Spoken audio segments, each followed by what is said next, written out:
The heat in the Arizona Territory in the year 1887 did not just sit on the skin, it burrowed into the bone.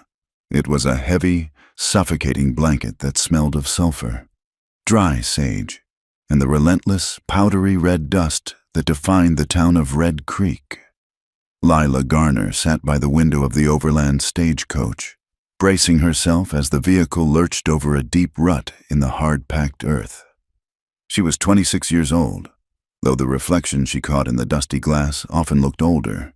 Widowhood had a way of aging a woman faster than the sun, stripping away the softness of girlhood and leaving behind something harder, more durable, like cured leather. She adjusted her gloves, her fingers tracing the sharp crease of the letter tucked into her reticule. "Come to Red Creek," the letter had said, written in Sadie Cale's distinctive, looping scrawl. "The mines are spitting silver, and the town is growing so fast they cannot keep count. I have spoken to the bank manager and the owner of the boarding house. There is work for a woman with your head for numbers. We can start over, Lila. Just you and me, like the old days." Lila took a shallow breath, trying to filter out the dust. She was not a woman prone to flights of fancy. She was a telegraph operator and a bookkeeper, a woman of ledgers and Morse code. She believed in the tangible, a column of figures that balanced at the bottom of a page, the click-clack of a message sent and received, the honest ache of a back after a 12-hour shift. She believed that if she worked hard enough, life would eventually grant her a quiet, decent corner to exist in. She had left her previous life in a town 3 days east because the memories of her late husband were too thick there, and the opportunities for a single woman were too thin. Sadie was her only tether left in this world. They had starved together in a cold winter 5 years ago, sharing thin soup and thinner blankets.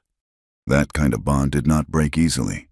The stagecoach drivers shouted at the horses, and Red Creek came into view. It was a scar on the landscape, a cluster of wooden buildings bleached gray by the sun, clinging to the edge of a canyon. The creek that gave the town its name was currently a cruel joke. The drought had reduced it to a trickle of brown sludge. In this territory, water was not just a resource, it was liquid gold, more valuable than the silver ore the men dragged from the bowels of the earth. As the coach slowed, Lila saw the town clearly. There was a church with a peeling white steeple, a row of saloons that looked far more prosperous than the general store, and people moving sluggishly through the heat. But what caught her eye was the color. Everything was coated in that red dust. It settled on the brims of hats, on the backs of horses, and on the wooden boardwalks. It looked like the town was rusting. High above the main street, on the second-floor balcony of the largest building in town, the Crow Land and Cattle Office, Silas Crow watched the stagecoach arrive. He was a man of substantial girth, dressed in a suit that cost more than most miners earned in 3 years. He held a glass of whiskey, the amber liquid swirling as he swirled his wrist. He did not drink water if he could help it. Water was for selling, not consuming. "Is that the one?" Crow asked, his voice a low rumble. Sheriff Ephraim Dodd stood behind him, nervously twisting his hat in his hands. Dodd was a man who played the part of the law well enough for strangers, with a shiny badge and a practiced scowl. But his spine had been bought and paid for by Crow years ago. "That is her, Mr. Crow," Dodd replied. "Sadie says she can work a telegraph key and balance a double-entry ledger. Says she is smart." Crow took a sip of his whiskey. "Smart is fine, Sheriff. Smart is useful, as long as she is not too smart. The railroad representatives will be here in 2 months. By then, I need every deed to the water rights in this valley signed over to me. I need the people desperate, and I need them poor. If this newcomer helps us manage the paperwork at the bank, good. If she asks questions..." Crow let the sentence hang in the hot air. "Sadie will keep her in line," Dodd said quickly. "Sadie knows the score." "See that she does," Crow said, turning his back on the window. "This drought is a blessing. Ephraim, it makes men weak, and when men are weak, they sell cheap." Down on the street, the stagecoach door swung open. Lila stepped down. her boots sinking an inch into the red dirt. The noise of the town washed over her, the clang of a blacksmith's hammer, the shouting of a vendor selling tepid lemonade, the low murmur of men gathered on the porch of the Lucky Nugget saloon. "Lila! Oh, Lila!" The shriek cut through the ambient noise. Sadie Cale came rushing from the boardwalk, her skirts kicking up clouds of dust. Sadie was 25, blonde and pretty, in a sharp, hungry sort of way. She wore a dress that was perhaps a shade too bright and a cut too low for a respectable afternoon. But her smile was blinding. Before Lila could even steady her luggage, Sadie threw her arms around her, squeezing with a force that felt bordering on desperate. "You came. I told everyone you would come." Sadie pulled back, holding Lila by the shoulders, her eyes scanning Lila's face with an intensity that made Lila blink. "Look at you. You look tired. Darling, but we will fix that. We will fix everything." "Hello, Sadie," Lila said, managing a smile. She felt stiff in Sadie's grip. "It is good to see you. The journey was long." Sadie turned to the crowd that had gathered to watch the arrival of the coach. She kept her arm looped possessively through Lila's, pulling her close, presenting her like a prize at a county fair. "This is my dearest friend," Sadie announced to no one in particular, her voice carrying down the street. "The smartest woman I know. She's going to help turn this town around. You just wait and see." Lila felt the weight of the stairs. Men with kohl-rimmed eyes looked her up and down. Women in faded calico dresses whispered behind their hands, their eyes narrowing. It was not a welcoming scrutiny. It felt predatory. They were measuring her, calculating her worth, wondering what she had brought and what she could have taken from them. "Sadie," Lila whispered, trying to loosen her friend's grip.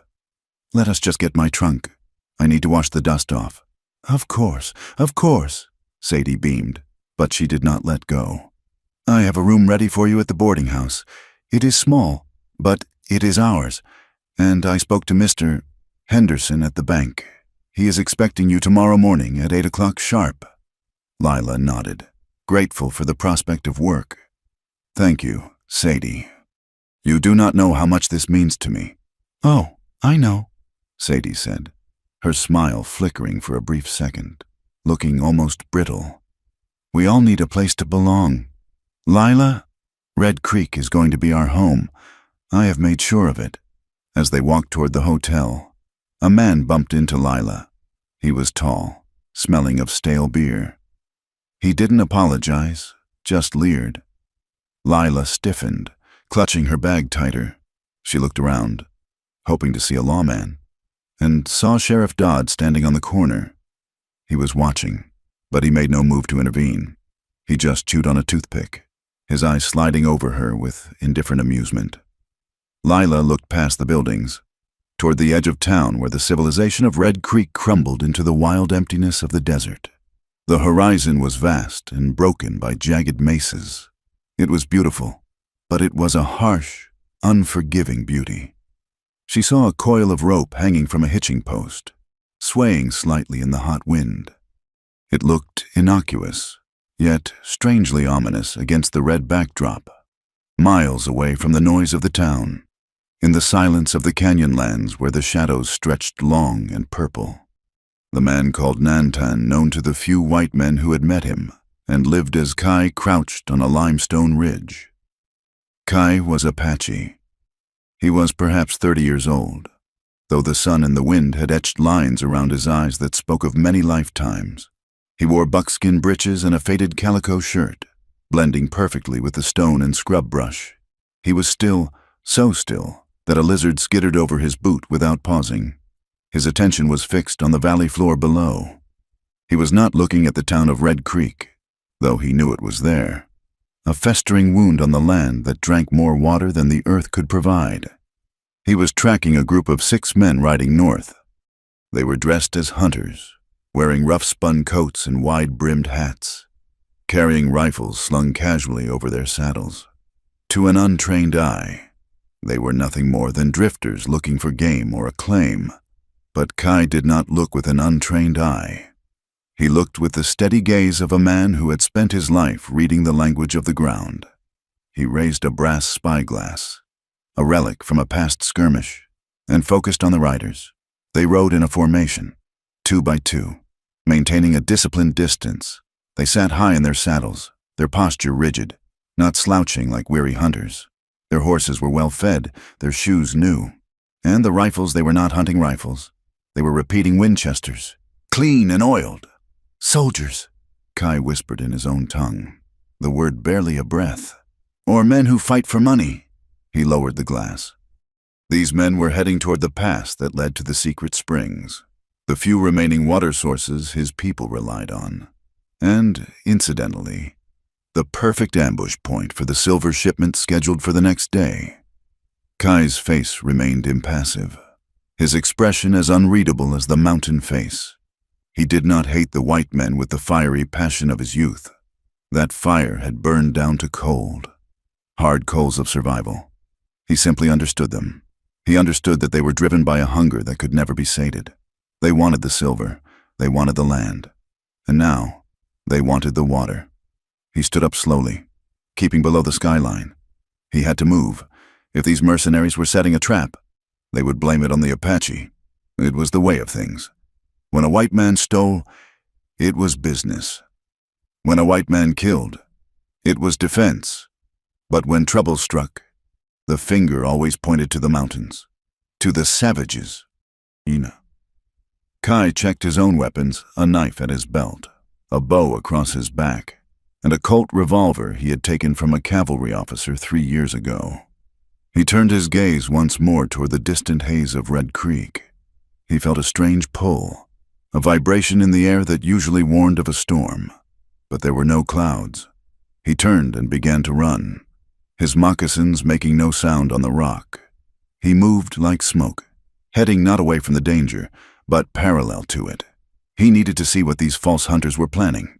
Back in Red Creek, evening was falling, turning the red dust to a deep, bruised purple.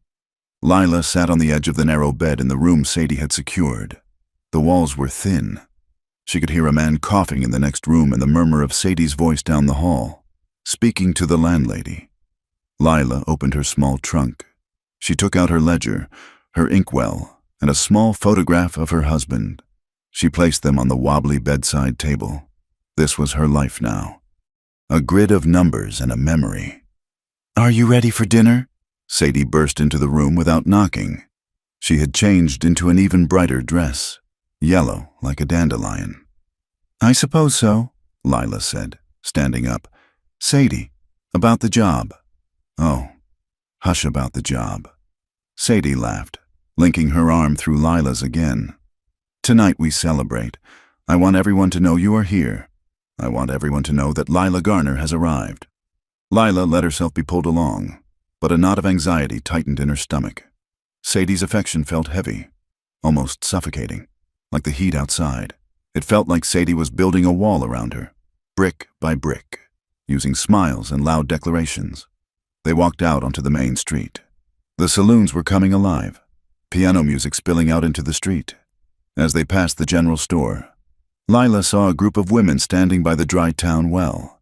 They stopped talking as Lila and Sadie approached. Their eyes were hard, their mouths set in thin lines. "That is the one," Lila heard one woman whisper. "The one Sadie Cale brought." "Birds of a feather," another muttered. Lila stiffened, but Sadie just laughed loudly, waving at them as if they were old friends. "Good evening. Ladies, lovely night for a stroll. Is it not?" The women did not wave back. Lila looked down at the well. It was boarded up, a heavy padlock securing the cover. A sign was nailed to it, "Water rationing in effect, by order of Mayor and Mr. Crow." "Why is the well locked?" Lila asked. "Crow controls the water," Sadie said, her voice dropping a fraction. "He says it is to ensure fair distribution. But if you have money, you don't get thirsty. Come on, Lila. Don't worry about politics on your first night." They entered the dining room of the hotel. It was crowded. As they sat down, Lila felt the collective gaze of the room turned toward them. It was the same feeling she had on the street, a mixture of curiosity and hostility. She was the stranger, the outsider in a town that was frightened and angry. She looked across the room and saw Sheriff Dodd sitting at a corner table with Silas Crow. Crow was cutting a steak, the red juice running onto his plate. He looked up, and his eyes met Lila's. He didn't smile. He just stared, chewing slowly. It was a look of assessment, of ownership. Lila looked away, focusing on the menu. "Sadie," she said softly, "I get the feeling this town is complicated. Life is complicated." "Lila," Sadie said, reaching across the table to pat Lila's hand. Her palm was damp. "But we are survivors. You and me. We do what we have to do." "I just want to do my work," Lila said firmly. "Honest work." "Of course." Sadie smiled, but her eyes did not crinkle at the corners. Honest work. Outside, the wind picked up, swirling the red dust into small devils that danced down the street. High on the ridge, Kai stopped running. He had found the tracks of the mercenaries again. They had stopped near a narrow canyon, the perfect choke point for a stagecoach or a wagon. He knelt down, touching the earth. It was still warm. He looked toward the town again, his steady gaze piercing the darkness. He did not know Lila Garner. He did not know that she was sitting in a dining room feeling the walls closing in. But he knew that the threads of fate were tightening. The drought, the silver, the soldiers, the town, it was all weaving together into a trap. And as Lila looked out the window of the dining room into the pitch-black night, she shivered. Despite the heat, she felt as though she were standing on the edge of a precipice, and the ground beneath her feet was made of nothing but dry sand and secrets. The waitress brought their food. "Welcome to Red Creek, honey," she said to Lila, her voice tired. "Don't let the dust get in your eyes. Once it's in there, you can never wash it out." Lila nodded, picking up her fork. She had $40 in her pocket, a friend who was trying too hard, and a job that started at 8 in the morning. She would survive this. She had to. But in the shadows of the alleyway across the street, a man struck a match, lighting a cigarette. The brief flare illuminated the face of one of the hunters Kai had been tracking. He wasn't in the canyon. He was here, and he was watching the hotel window where Lila sat. The match went out. The darkness returned, absolute and unforgiving. The sound that shattered Lila's sleep was not the wind, nor the settling of the timber in the boarding house. It was the sharp, cracking report of a Winchester rifle, followed immediately by the screams of horses and men. Lila sat bolt upright in the darkness, her heart hammering against her ribs. The thin walls of the room she shared with Sadie seemed to vibrate with the commotion rising from the street below. She looked over at the other bed. It was empty. The sheets were rumpled, but cold. Before she could swing her legs out of bed, the door burst open. Sadie stumbled in, her face pale, her hands trembling as she clutched a shawl around her shoulders. "Lila! Oh, God! Lila! Stay inside!"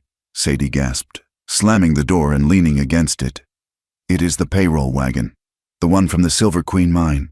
They say it was hit just outside of town." Lila reached for her wrapper, her mind racing. "Hit, you mean robbed?" "Robbed and shot to pieces," Sadie sobbed, sliding down the door frame to the floor. "Deputy Miller is hurt bad. They brought him into the saloon. There is blood everywhere." Lila moved to comfort her friend, kneeling on the rough floorboards. "Sadie, breathe. We are safe here. It has nothing to do with us." But as the shouting outside grew louder, turning from panicked cries into an angry roar, the door handle turned violently. Sadie scrambled away. The wood splintered near the lock, and the door was kicked open. Sheriff Ephraim Dodd stood in the hallway, his chest heaving. He held a lantern in one hand and a revolver in the other. Behind him stood Silas Crow, looking less like a concerned citizen and more like a judge who had already written the verdict. "Get dressed," Dodd barked at Lila. "Both of you." "Sheriff, what is the meaning of this?" Lila stood up, pulling her wrapper tight. "We have been asleep." Dodd stepped into the room, the lantern light swinging wildly, casting long, distorted shadows. "Asleep, is that right? Then why did the driver of the wagon say the ambushers knew exactly where the strongbox was hidden under the seat? They knew the schedule, down to the minute. Crow stepped forward, his boots heavy on the floor. Someone talked. Miss Garner, someone with a head for numbers and schedules. Someone who has been asking questions. Lila looked at Crow, then at Dodd, confusion knitting her brow. I just arrived today. I do not know the schedule. I do not know anyone here except... She turned to Sadie, expecting indignation, expecting defense. Sadie was weeping into her hands, her shoulders shaking. I am sorry, Lila, she whimpered, her voice muffled but distinct enough for everyone to hear. I told the sheriff. I had to. I could not let them think it was me. Lila froze. The air seemed to leave the room. What did you tell him? Sadie looked up, her eyes swimming with tears that looked terrified, yet her voice held a strange, rehearsed quality. You asked me about the bank's safe. You asked when the silver comes in from the mines. You said you needed money to get back east, but I did not think you would actually do it. Sadie, Lila's voice was a whisper of shock. That is a lie. I never asked. Save it for the judge. If you live that long. Dodd snarled. He moved to Lila's open trunk at the foot of the bed. Let us see what the lady brought to town. He began tossing her neatly folded clothes onto the floor, her white shirtwaists, her dark skirts, her undergarments. The humiliation burned Lila's face, but the shock of Sadie's words kept her rooted to the spot. Well now, Dodd said, straightening up. He held up a piece of coarse cloth. It was stained dark gray. Ore dust, high grade, the kind that comes off a transport bag. He reached back into the trunk and pulled out a heavy iron key and a scrap of paper covered in dots and dashes. And look here, a key to the bank's rear storage, and a coded message. Dodd shoved the paper toward Crow. Lila stared at the items. I have never seen those before. That cloth, that key, they are not mine. And that paper, she squinted at it in the lantern light. That is not a real message. That is gibberish. Any operator could tell you. Enough, Crow's voice boomed, silencing the room. He took the paper, looking at it with feigned gravity. It looks like a signal code to me. A way to alert your partners outside of town. He looked at Lila, his expression shifting to a mask of pity that made Lila's skin crawl. Miss Garner, you are a woman alone in a hard land. Perhaps you were coerced. Perhaps you made a mistake. If you give us the names of the men you are working with, the men who shot Deputy Miller, I can promise you leniency. We can protect you. I have no partners, Lila cried, her accountant's mind trying to find a foothold in this madness. This is illogical. Why would I keep evidence in my trunk on the first night? Why would I rob a town I just moved to Sadie? Please, tell them. She turned to her friend, but Sadie refused to meet her eyes. She was staring at the floor, picking at a loose thread on her shawl. Take her, Crow said, his voice cold. The town needs justice.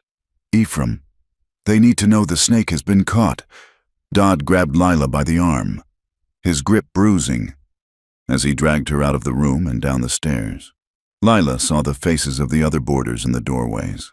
There was no sympathy, only fear and anger. The story had already spread. The stranger, the widow, the thief. Outside, the air was thick with the smell of dust and torch smoke. A crowd had gathered. When they saw Lila, a roar went up. That is her, a woman shouted, the same woman who had whispered by the well earlier. She has the devil's luck, a harlot and a thief. Hang her, a miner yelled, waving a bottle. Miller is dying because of her. Someone threw a handful of dirt. It struck Lila in the face, the grit getting into her eyes and mouth. She tried to speak, tried to shout that she was innocent, that she was a bookkeeper who believed in order and truth, but her voice was drowned out by the chaotic noise of the mob. She does not look like much, a man spat as she was hauled past him. Just a woman. What does a woman know about honor? Dodd shoved her into the small stone building that served as the jail. He pushed her into the single cell and slammed the iron door shut. The clang of the metal echoed in Lila's skull.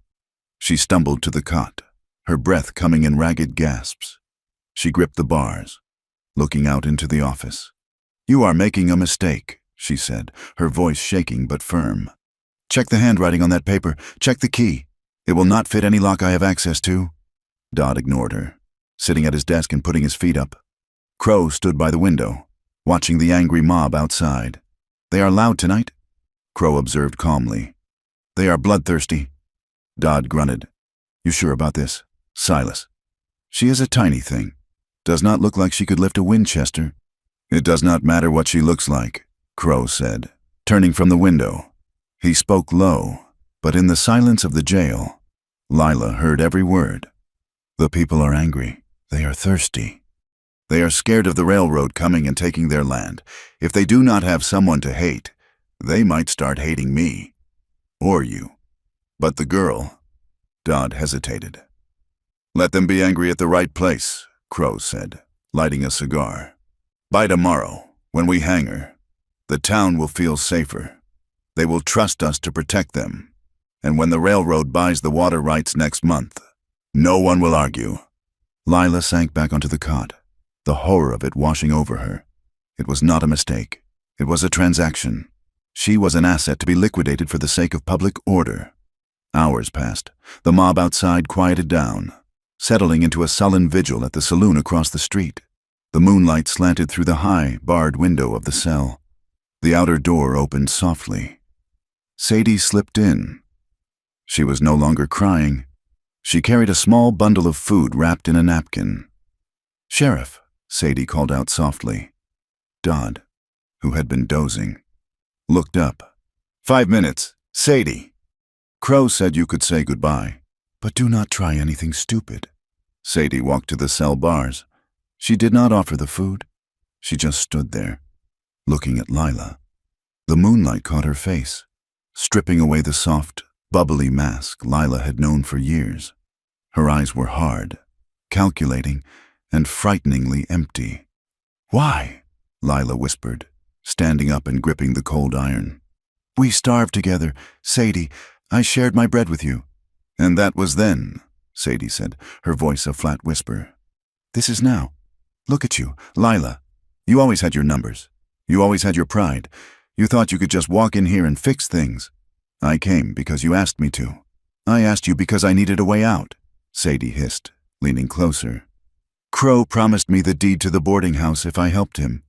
He needed a stranger, someone with no kin, no husband to come looking." Lila recoiled as if slapped. "You sold me." "For a boarding house. I need Red Creek.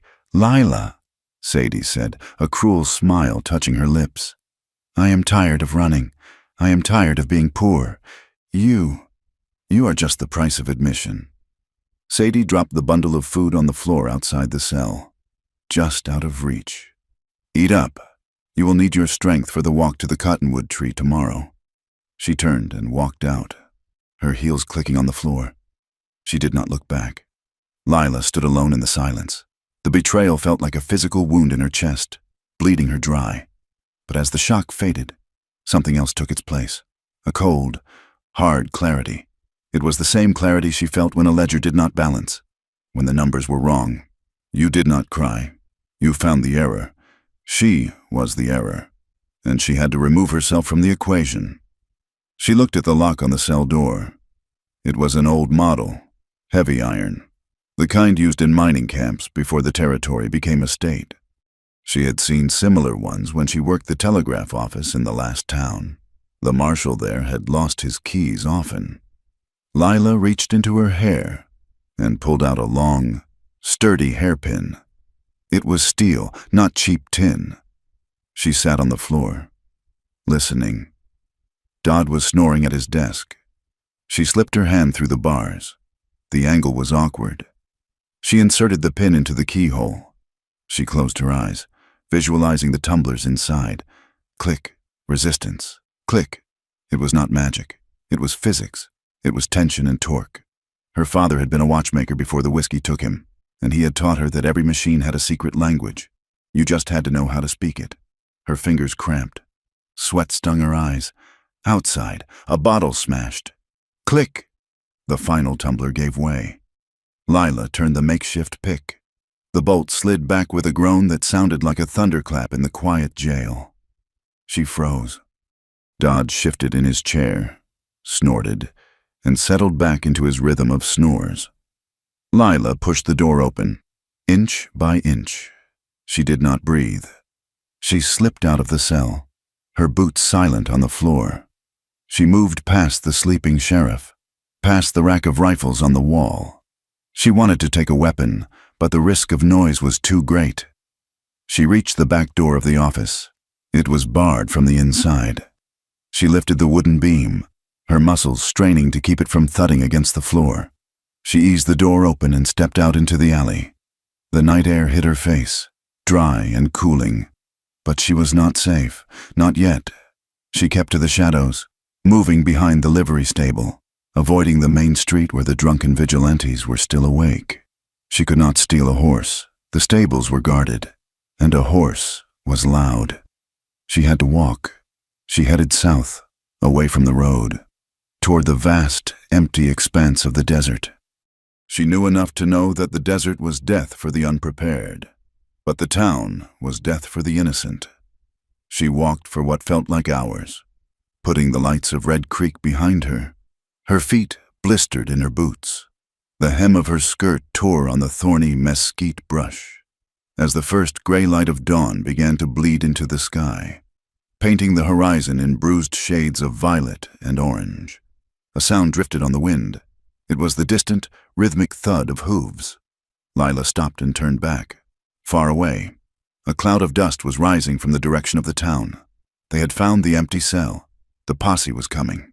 She stood alone in the center of a vast bowl of red dust and sagebrush. The landscape was alien, harsh and indifferent to her suffering. There was no water in sight, no shelter, just the endless rolling scrubland and the rising sun that promised a day of furnace heat.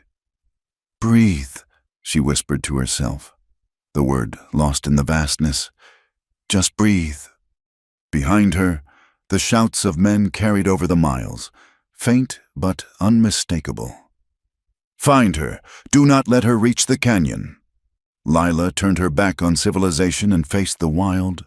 She began to run, a small, dark figure against the immensity of the earth, running toward the only thing that offered a chance of survival, the jagged, unforgiving rocks where the Apache were said to hide. The sun was not a celestial body here. It was a hammer, and the earth was the anvil, and Lila Garner was the scrap of iron caught between them. She had been walking for what felt like a lifetime, though the angle of the shadows suggested it had only been 6 or 7 hours since she fled the jail. Her boots, sensible leather meant for the boardwalks of civilized towns, were now instruments of torture. Every step sent a jolt of pain up her shins. The hem of her skirt was heavy with burrs and red dust, dragging behind her like a prisoner's chain. Thirst was a living thing in her throat. It started as a dryness, then became a scratch, and now it felt as though she had swallowed a handful of the sharp sand that stretched endlessly in every direction. She stumbled, her foot catching on a hidden root of a mesquite bush. She fell hard, the palms of her hands shredding against the gravel.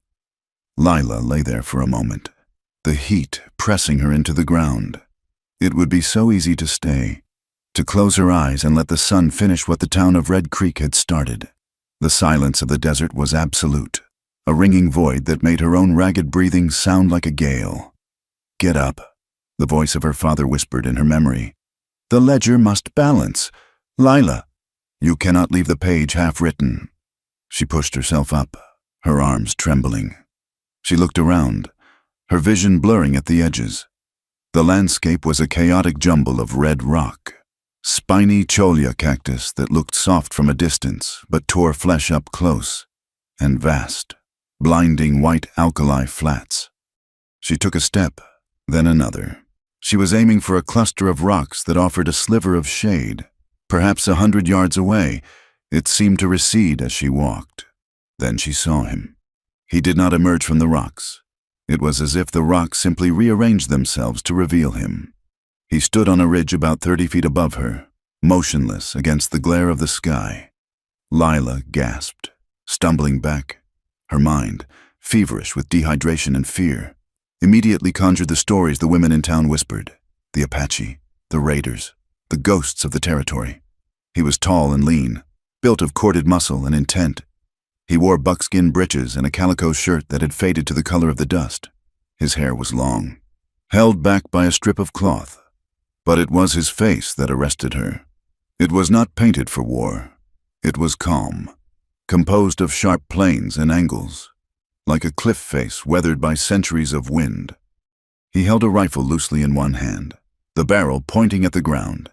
He was not aiming at her. He was simply watching. Lila tried to speak, but her throat was too dry. She raised a hand, a weak, defensive gesture. She expected a war cry. She expected violence. Instead, the man moved. He descended the slope with a fluidity that mocked her own clumsy stumbling. He did not dislodge a single stone. He moved like water flowing downhill. He stopped 5 paces from her.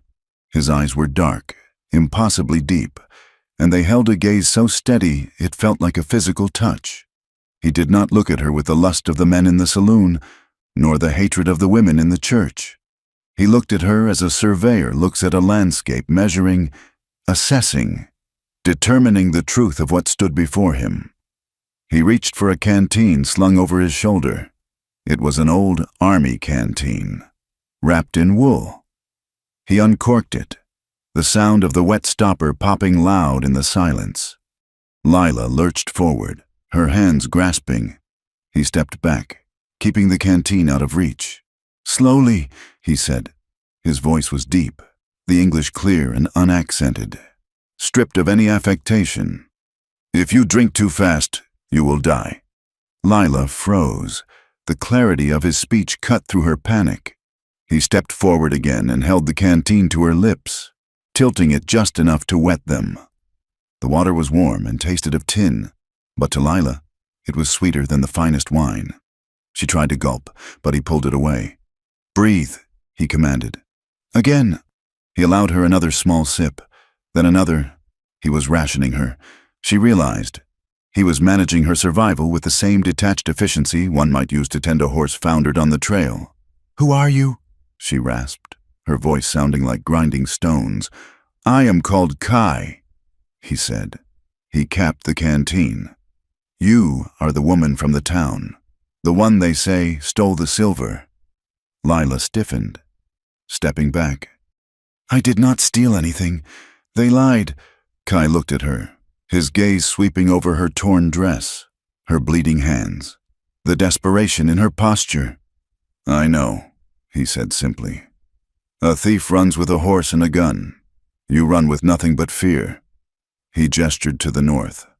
"Sit in the shade. The sun is high. We cannot move yet." Lila hesitated. Every instinct she had been raised with screamed that this man was the enemy. But the town behind her wanted to hang her. This man had given her water.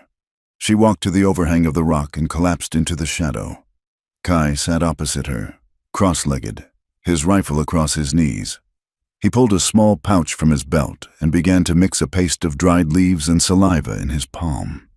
Without asking, he reached out and took her hand. Lila flinched, but his grip was firm. He applied the green paste to the raw scrapes on her palms. It stung for a moment, then cooled into a dull numbness. "Why help me?" Lila asked, watching him work. "The sheriff says your people are the ones who robbed the stages. He says you are savages." Kai did not look up. "The sheriff says many things. He says the Apache poisoned the well. He says we burned the barns." He finished with her hand and looked her in the eye. "There is a group of men, 6 of them. They ride like soldiers but dress like drifters. I found their tracks near the place where the wagon was attacked. They wore boots with a heavy heel, shod with iron. My people wear moccasins." Lila's mind, sharpened by the water, began to turn. "Mercenaries," she whispered. "Hired guns. They robbed the wagon." Kai continued, his voice devoid of anger but heavy with warning. "They kill the deputy, and they leave an arrow in the wood to blame the Apache. If the town believes we did it, the soldiers come. They kill my people. They take the little land we have left." "So you are not saving me," Lila said, a bitter realization settling in.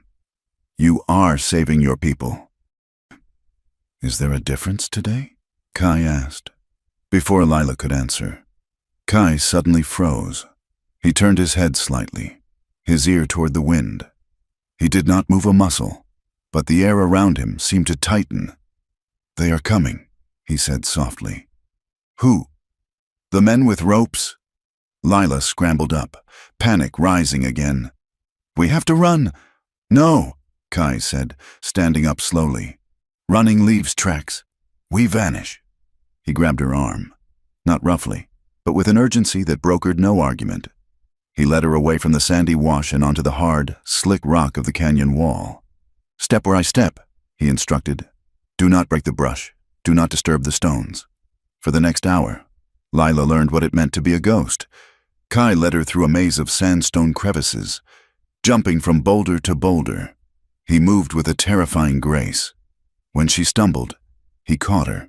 When she breathed too loud, he held a finger to his lips. They reached a high, narrow fissure in the rock face, hidden behind a screen of twisted juniper. Kai pushed her inside, into the cool darkness. He crouched at the entrance, peering through the branches. Below them, on the valley floor, the posse appeared. Lila recognized Sheriff Dodd's white hat. There were 10 of them, men she had seen in the saloon, men who had likely tipped their hats to her when she arrived yesterday. Now they carried rifles and looked at the ground like hounds. "Lost the tracks," she heard Dodd shout, his voice echoing off the canyon walls.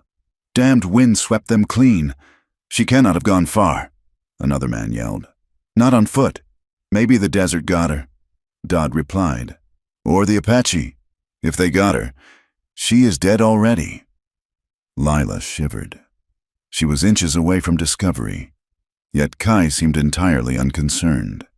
He was part of the stone. He watched them with that steady, unblinking gaze. He was not afraid of these men. He pitied their blindness.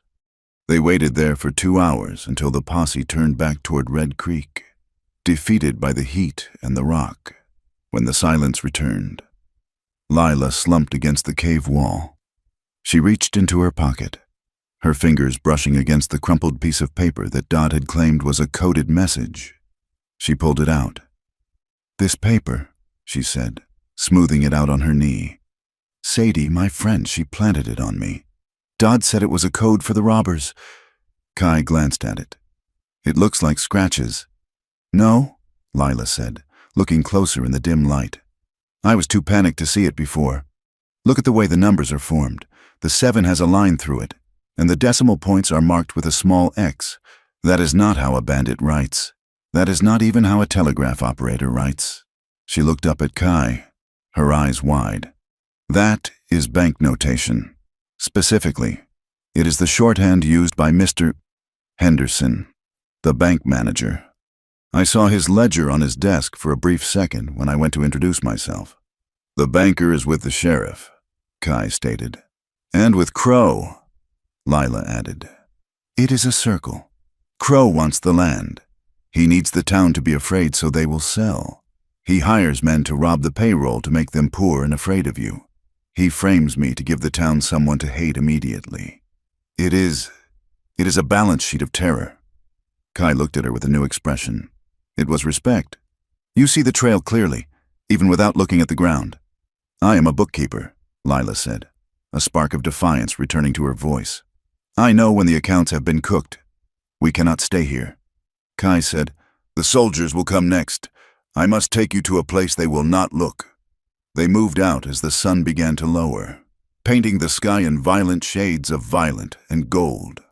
They walked for miles, deeper into the broken country where the white men rarely ventured. Lila's feet bled, but she did not complain. She watched Kai. She watched how he moved, how he respected the land, how he took nothing for granted. By nightfall, they reached a small encampment tucked into a box canyon. It was not a village, just 2 wickiups made of brush and canvas. An old man sat by a small fire, and a woman was grinding corn on a flat stone. The woman looked up as they approached. She was older than Kai, with streaks of gray in her hair. This was Ishta. Her eyes narrowed when she saw Lila. She spoke to Kai in their tongue, her tone sharp and questioning. Kai answered calmly, gesturing to Lila, then to the north, then to the west. He spoke at length. The old man, whose face was a map of wrinkles, looked at Lila.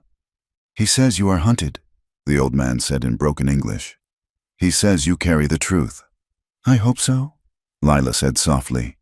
"My sister asks why he brings a white woman to our fire." The old man translated as Ishta spoke again.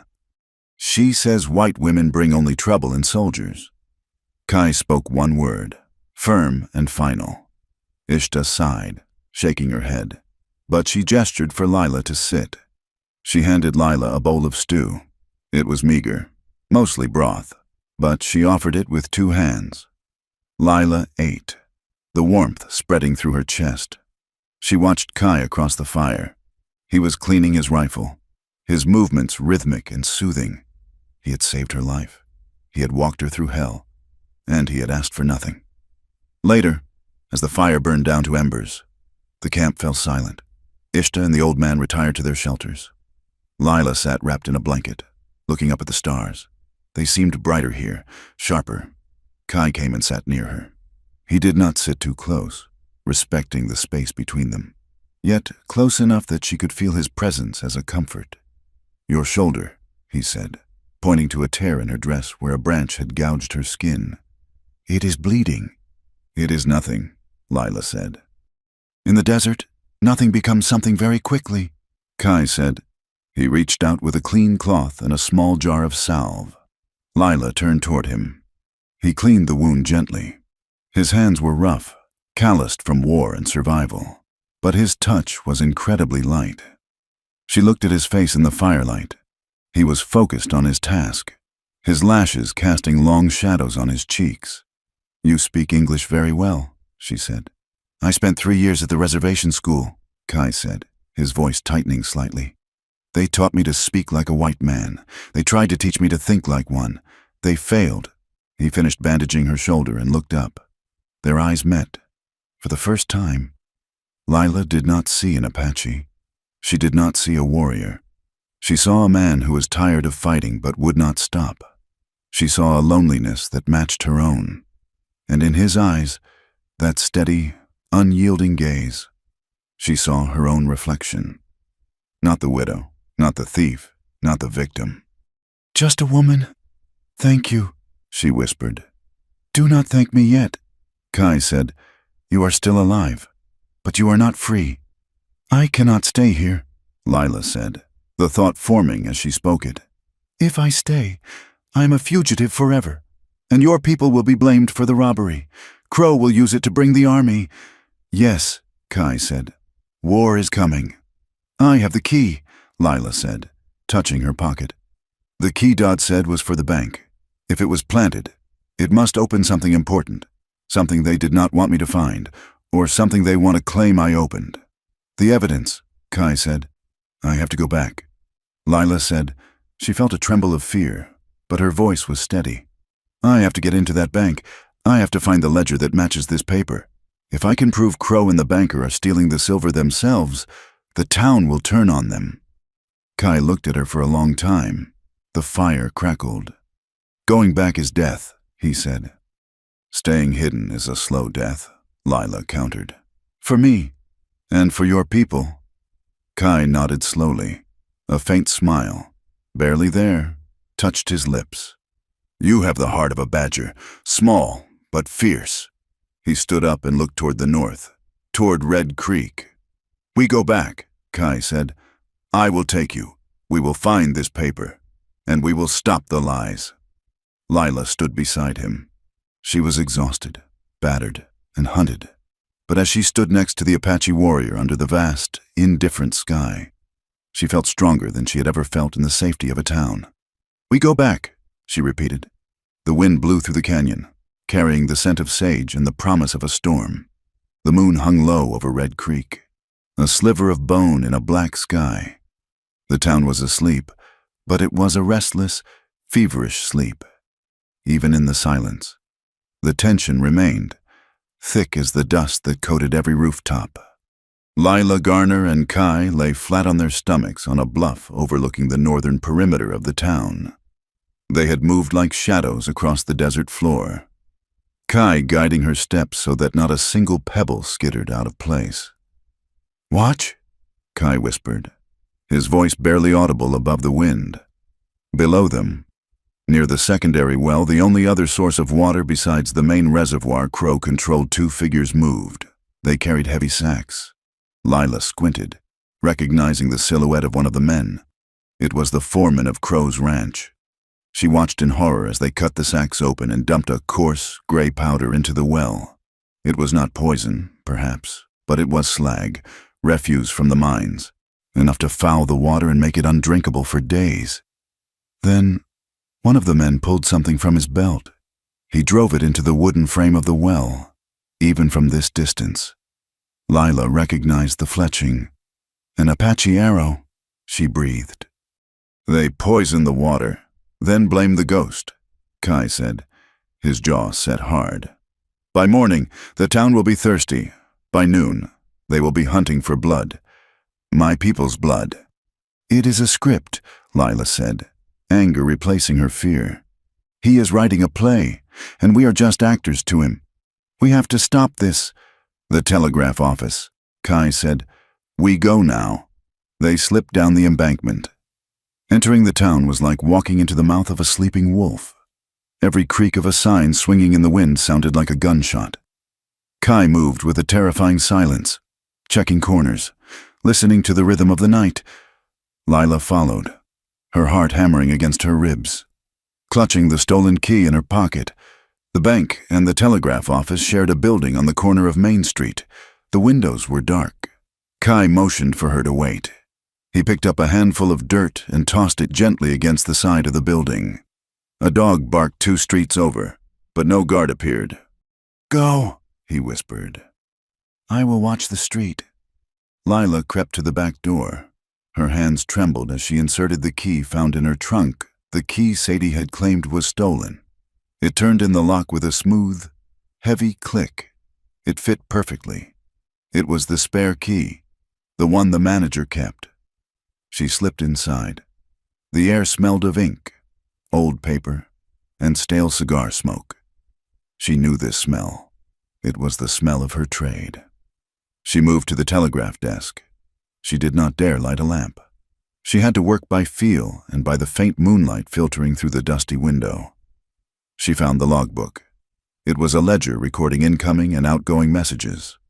She ran her finger down the entries for the last 2 days. Most were mundane orders for mining equipment. News of family. Then she stopped. There was an outgoing message sent 2 nights ago, hours before the robbery. It was addressed to a Captain J. Holt in Tucson.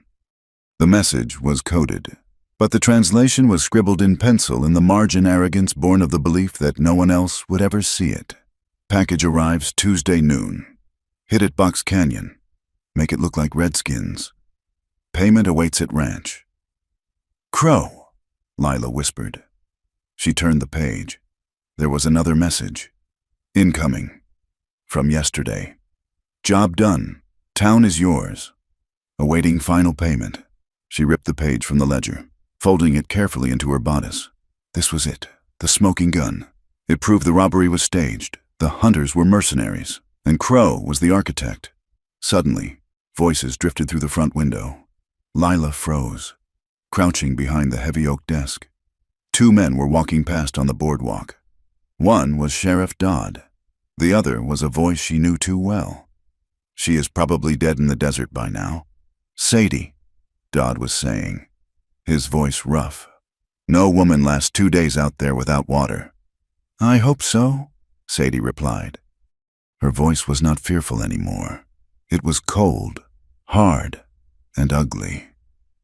"But until you find the body, the town will not settle. I told the ladies at the sewing circle that Lila had a history of this, that she seduced a banker in the last town and ran off with a vault key. They ate it up. They are calling her a harlot and a witch." "You are a wicked thing." "Sadie Cale," Dodd chuckled.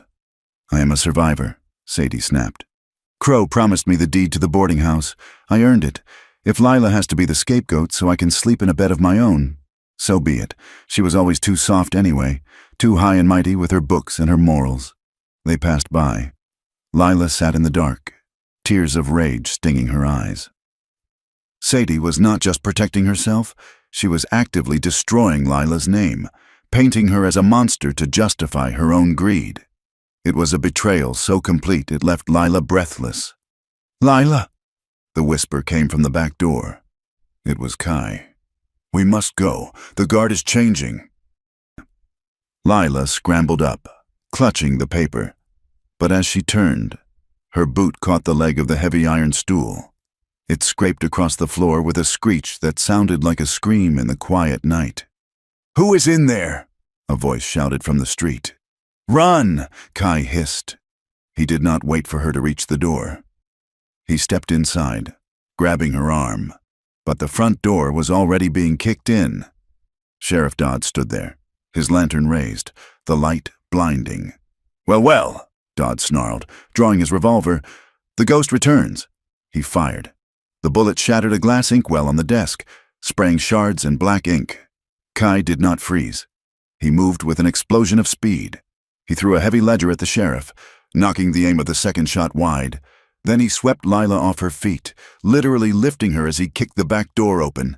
"Stop them!" Dodd screamed. "They are at the bank!" Gunshots erupted from the street. Bullets chewed into the wood frame of the door. Kai pushed Lila into the alleyway. "Up!" he commanded, pointing to a stack of crates leading to the low roof of the livery stable next door. Lila climbed, her skirts tangling, her breath sobbing in her throat. She hauled herself onto the roof. Kai followed, vaulting up just as a deputy ran into the alley. "There, on the roof!" A rifle cracked.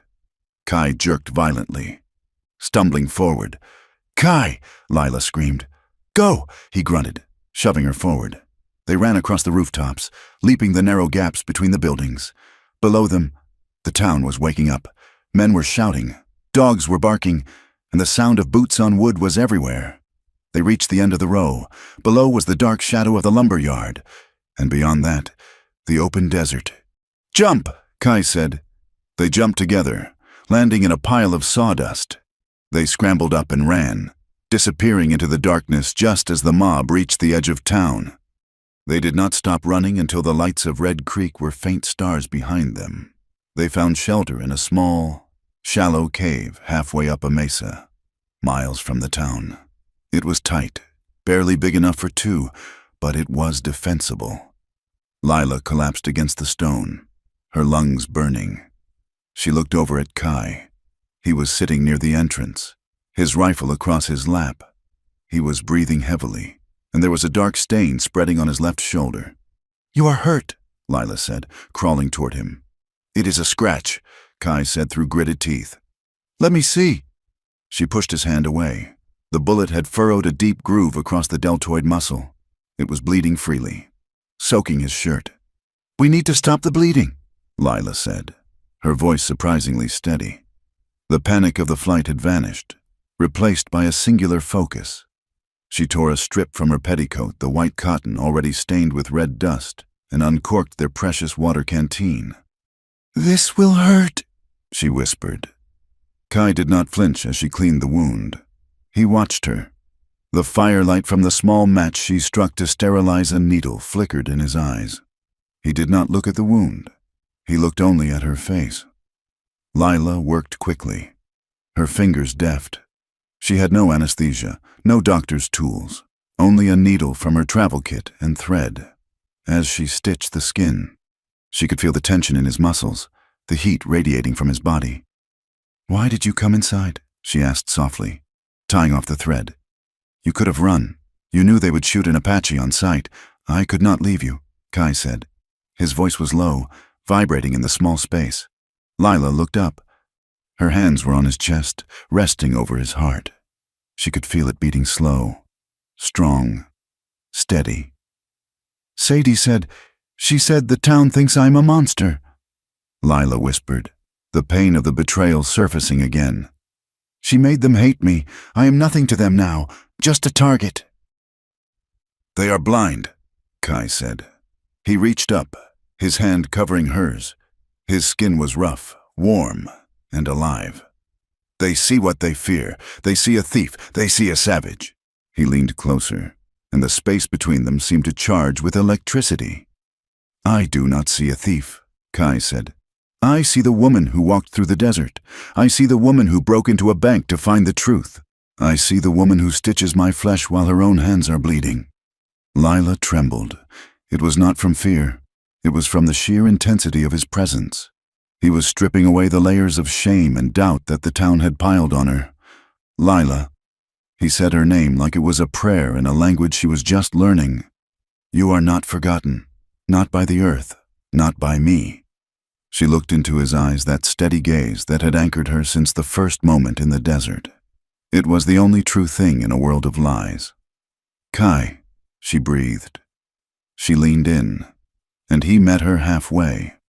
The kiss was not frantic. It was not the desperate grasping of two people afraid to die. It was an affirmation of life. His lips were firm, tasting of salt and smoke. His hand moved to the back of her neck, his fingers tangling in her hair, pulling her closer, deepening the contact. Lila melted against him, her body arching to meet his. For a moment, there was no Red Creek, no crow, no hanging rope. There was only the heat of his skin, the strength of his arm around her waist, and the overwhelming realization that she had found her home not in a place, but in a person. The kiss lingered, heavy with promise and unspoken desire, before they slowly pulled apart. They rested their foreheads together, breathing the same air. The darkness of the cave wrapped around them, intimate and protective. We are alive, Kai whispered against her skin. Yes, Lila replied, but for how long? She pulled back slightly, her hand lingering on his cheek. We cannot let this make us blind. Kai, if we stay here, if we let this be enough, they win. Kai nodded, his expression serious again. The warrior returned, but the softness remained in his eyes. Love does not make us blind, Lila. It makes us dangerous, because now we have something to lose. A sound of shifting rocks outside made them both freeze. Kai grabbed his rifle, positioning himself in front of Lila. Don't shoot, a voice hissed from the darkness. It is me, Pike. A young man stumbled into the dim light of the cave entrance. It was Deputy Noah Pike. He looked terrified, his hat missing, his uniform dusty. He held his hands up high. Noah, Lila asked, stepping out from behind Kai. How did you find us? I followed the blood, Pike said, eyeing Kai nervously. And I know where the Apache hide when the wind blows this way. My grandfather was a tracker. He looked at Lila, his face pale. Miss Garner, you have to know, Dodd isn't waiting for the circuit judge. What do you mean? Lila asked, a cold dread pooling in her stomach. He says the jail isn't safe with savages raiding the town. Pike gasped, catching his breath. Crow has stirred them up into a frenzy. They are building a gallows in the square right now. Dodd set the execution for dawn. Dawn!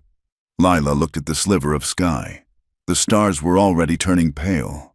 That is less than 2 hours. He wants it done before the USS. Marshal gets here from Tucson. Pike explained. He knows if the Marshal looks at the books or talks to you, the whole scheme falls apart. He is going to hang you in effigy if he can't find you. But if he catches you... We have the proof, Lila said, patting her bodice where the ledger page lay. We have the messages. It doesn't matter if you have it here, Pike said desperately. You need to show it to the people. You need to read it out loud before they kick the lever. Once the sun comes up, Crow wins. Lila looked at Kai. He was already checking the load in his rifle. He stood up, wincing slightly as his shoulder moved, but his face was set in stone. 2 hours, Kai said. It is a long ride. We don't have horses, Lila said. I brought 2, Pike said, pointing down the slope. I stole them from the livery. I couldn't let them do this. Miss Garner, it isn't right. Lila looked at the young deputy, seeing the fear and the courage warring in his face. Thank you. Noah, she turned to Kai. The moment of peace was over. The reality of the rope was back. If we go back, Kai said, his voice low, meant only for her. We ride into the center of the fire. I know, Lila said. She reached out and took his hand, squeezing it hard. But we have the truth, and we have each other. Kai tightened his grip. Then we ride.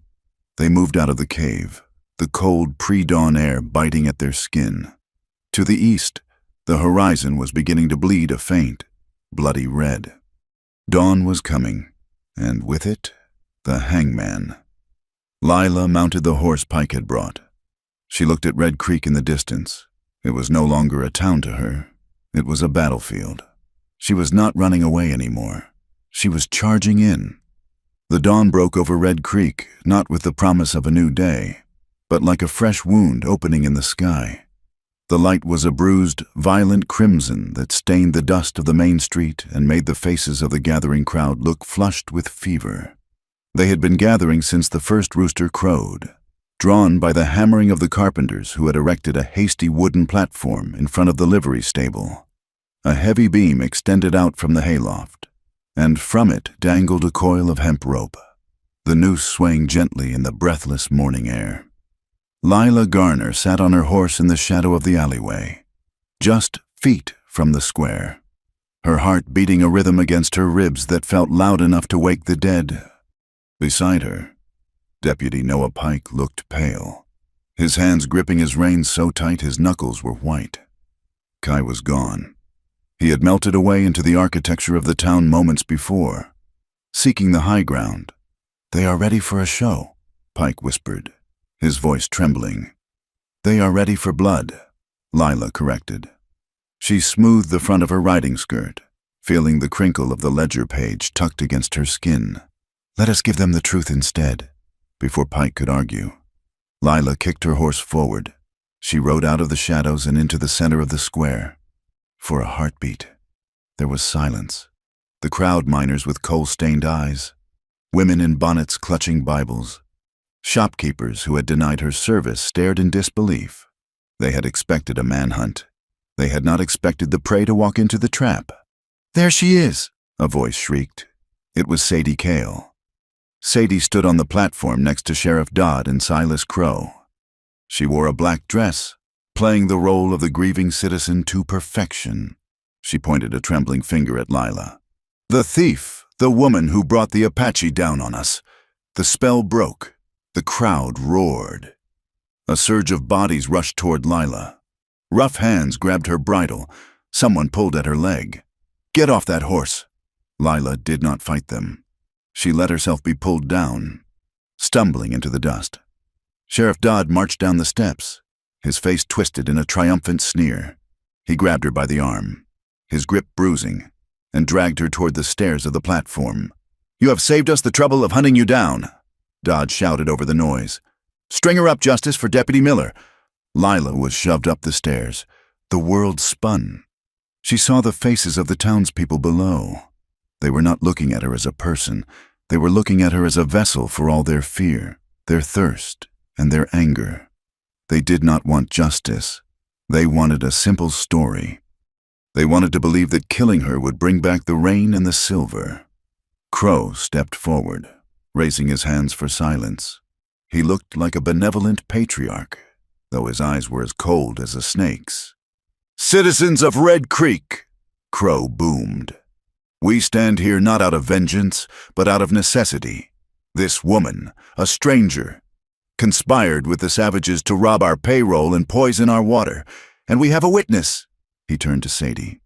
Sadie stepped forward. She would not meet Lila's eyes. She looked out at the crowd, tears streaming down her face, tears that Lila now recognized as the water of a crocodile. "She told me," Sadie sobbed, her voice carrying clearly. "Last night, before she ran, she told me she hated this town. She told me she gave the key to the bank to an Apache warrior. She laughed about it. She said, you are all fools." A collective gasp went through the crowd, followed by a low, animalistic growl of rage. "Liar!" Lila screamed, straining against the sheriff's grip. "Tell them the truth! Sadie, tell them about the boarding house deed!"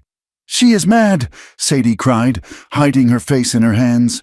"Just hang her and be done with it." Dodd grabbed the noose. The rough hemp scratched Lila's neck as he tightened it. The smell of the rope was dusty and old. Lila looked out at the sea of hatred. She felt small. She felt alone. Then she looked up. On the flat roof of the mercantile building across the square, a silhouette stood against the rising sun. It was Kai. He did not shout. He did not wave a weapon. He simply stood there, his feet planted wide, his rifle held across his chest. He was looking directly at her. His gaze was steady, anchoring her in the chaos. It was a look that said, "I see you. You are real. Stand firm." A few people in the crowd noticed him. Fingers pointed. "Apache!" someone yelled.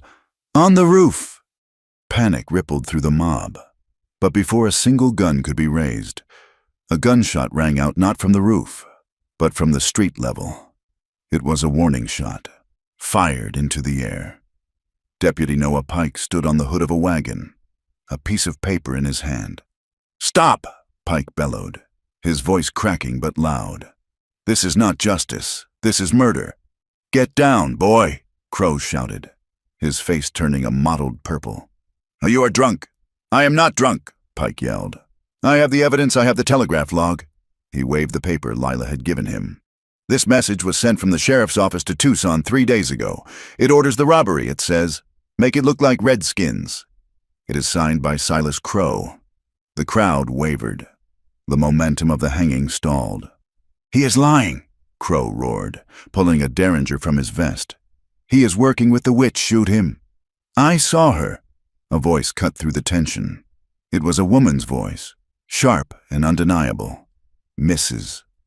Gable, the baker's wife, a woman known for her piety and her lack of imagination, stepped out from the crowd. She pointed a flour-dusted finger at Sadie. "I saw Sadie Cale coming out of the bank's rear warehouse the night of the robbery." "Mrs. Gable announced. "I was checking my yeast barrels in the alley. She was carrying a heavy sack, and she met with Sheriff Dodd. I thought nothing of it until now." Sadie's face drained of all color. She stepped back, bumping into Crow. "Shut up, you old hag!" Crow screamed. The mask of the benevolent businessman shattered completely. "Kill them! Kill them all!" He raised his gun and fired at Pike.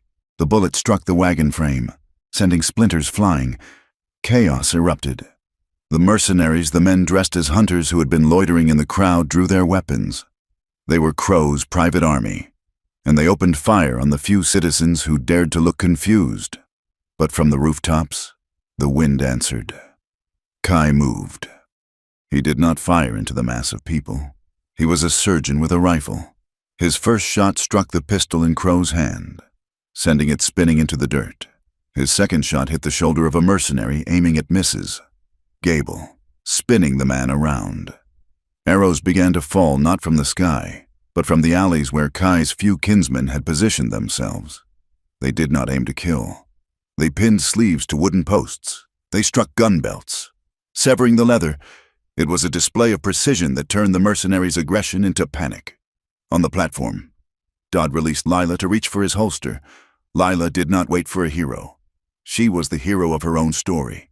She drove her elbow back into Dodd's stomach, doubling him over. She tore the noose from her neck and grabbed the heavy brass bell that was used to signal the start of auctions. She swung it with both hands. Clang! The sound rang out over the gunshots, jarring and loud.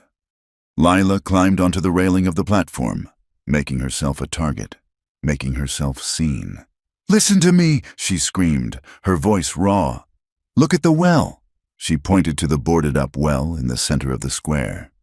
"Crow bought the land south of here for pennies last week," Lila shouted, reciting the numbers she had memorized from the ledger. "He sold the water rights to the railroad for $4,000. He poisoned your well to make you thirsty enough to sell. He is not saving you. He is harvesting you." The fighting in the square slowed. The truth, spoken with the precision of an accountant and the passion of a woman wronged, cut deeper than a bullet. The miners looked at Crow, who was clutching his shattered hand. They looked at the mercenaries, who were now retreating under the suppressing fire from the rooftops. Sadie Cale saw the tide turn. She saw the eyes of the women in the town, the same women she had manipulated, turn toward her with dawning horror. She scrambled toward Crow, grabbing his coat. Silas, you promised you said we would own the town. Get us out of here. Crow, bleeding and furious, shoved her away with his good hand. Get off me, you stupid girl. You ruined everything. Sadie fell hard onto the rough planks. She looked up at Crow, then at the crowd, then at Lila. The realization hit her like a physical blow. She was not a partner. She was a tool, and tools were discarded when they broke.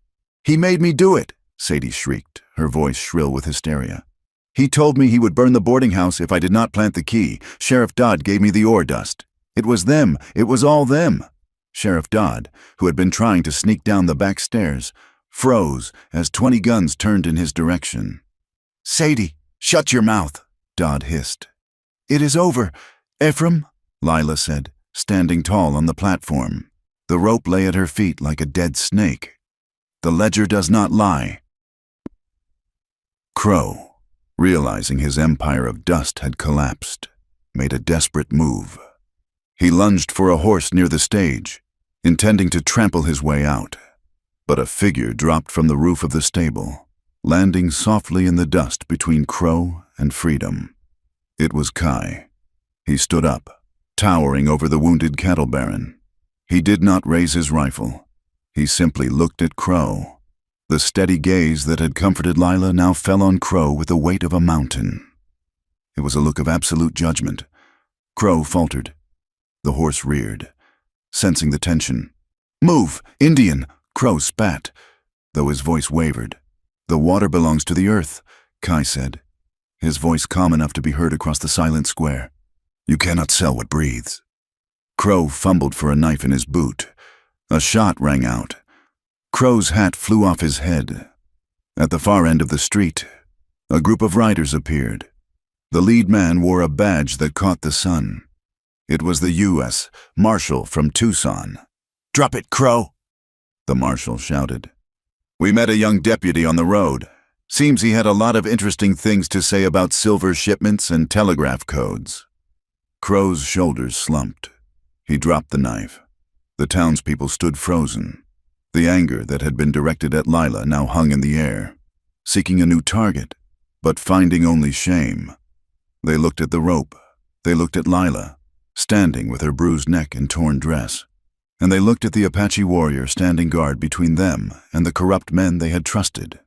Lila walked down the stairs. She did not run to Kai. She walked to him.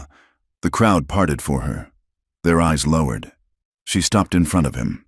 The dust of the fight swirled around them. You came, she said softly. I said I would stand. Kai replied. He looked at the red mark on her neck, and for a second, his calm mask cracked, revealing a flash of fierce, protective anger. He reached out, his fingers hovering near the bruise but not touching it, as if afraid he might hurt her further. It is over, Lila said. The fighting is over, Kai corrected. The healing is harder. Sadie was being led away by the marshal's men, weeping loudly, begging for mercy from a town she had tried to sell. Dodd was in handcuffs.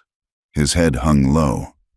Lila looked at Sadie, feeling a pang of old friendship that tasted like ash. There was no victory in this, only survival. She turned back to Kai, in the middle of the town that had tried to kill her, under the gaze of the people who had hated her. She reached out and took his hand. I am not going anywhere. Kai, she said. Kai squeezed her hand. His steady gaze swept the crowd, challenging anyone to object. No one did. Then neither am I, he said. The sun finally cleared the horizon, burning away the red dawn and bathing the town in the harsh, revealing light of the morning. The rope swung empty in the breeze, a monument to a tragedy narrowly averted by the courage of a woman and the loyalty of a stranger. The dust in Red Creek did not settle all at once.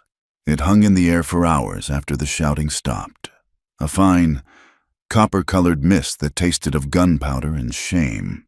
The town square, so recently a theater of violence, was now quiet. The gallows stood empty. The rope coiled on the platform like a sleeping snake that had been denied its meal. But the silence was not peaceful. It was heavy, suffocating, filled with the shuffling feet of men and women who could not look one another in the eye. Sheriff Ephraim Dodd sat on the edge of the watering trough, his hands manacled behind his back. He looked smaller without his badge, his chest deflated, his eyes darting nervously toward the marshal's deputies who stood guard. Beside him, Silas Crow sat on the ground, his fine suit ruined by the dirt, his hand wrapped in a bloody bandage. Even in chains, Crow held his chin up, his eyes burning with a cold, aristocratic fury, as if he could not quite believe that the world had dared to hold him accountable. Lila Garner stood near the telegraph office, watching them. She felt a strange hollowness in her chest. There was no surge of triumph, no sweet taste of victory. There was only exhaustion, a bone-deep weariness that made her knees tremble. "They will be taken to Tucson," the marshal said, stepping up beside her. He was a gray-haired man with a mustache that hid his mouth, his voice gravelly from years of breathing desert sand. "Judge Parker does not look kindly on men who poison wells and incite riots." "And Sadie?" Lila asked. Her voice felt fragile, like dry leaves. "She goes with them," the marshal said. "Accessory to robbery, perjury, attempted murder." Lila looked toward the wagon where Sadie Cale was being held. Sadie was not crying anymore. She sat huddled in the corner of the wagon bed, her face pale and streaked with dirt. She looked young, terribly young, and broken. Lila walked over to the wagon. She did not know why. Perhaps she needed to see the end of the thread that had bound them together since that starving winter 5 years ago. Sadie looked up. Her eyes were red-rimmed, but the hardness was gone, replaced by a terrified vacancy.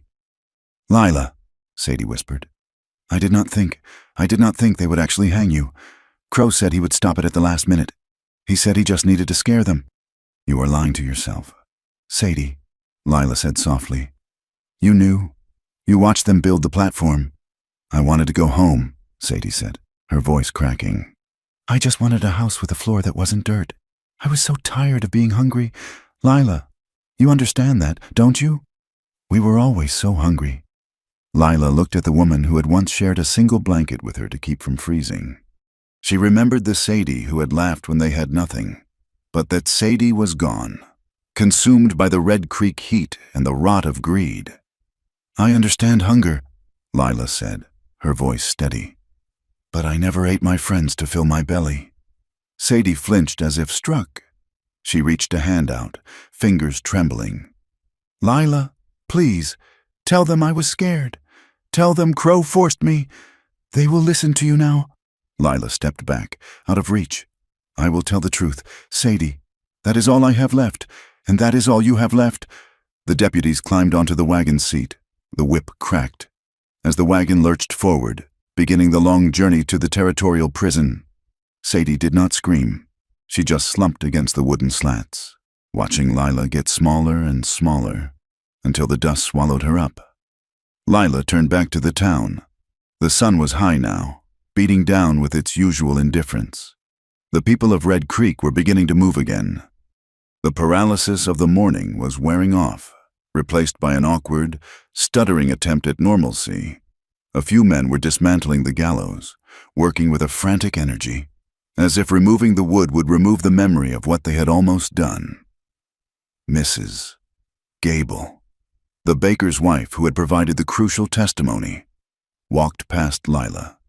She paused, adjusting her bonnet, her face flushing a deep pink. I will have fresh bread tomorrow," Mrs. Gable said, addressing the air somewhere over Lila's left shoulder. If you find yourself hungry. Thank you, Mrs. Gable," Lila said. "Mrs." Gable nodded jerkily and hurried away. It was a start. It was not an apology. Not really. It was a transaction. "I saved your life. You accept my bread, and we pretend I did not call you a harlot yesterday." Others were less gracious. As Lila walked down the boardwalk, the owner of the general store suddenly found a very interesting spot on his window that needed cleaning, turning his back to her.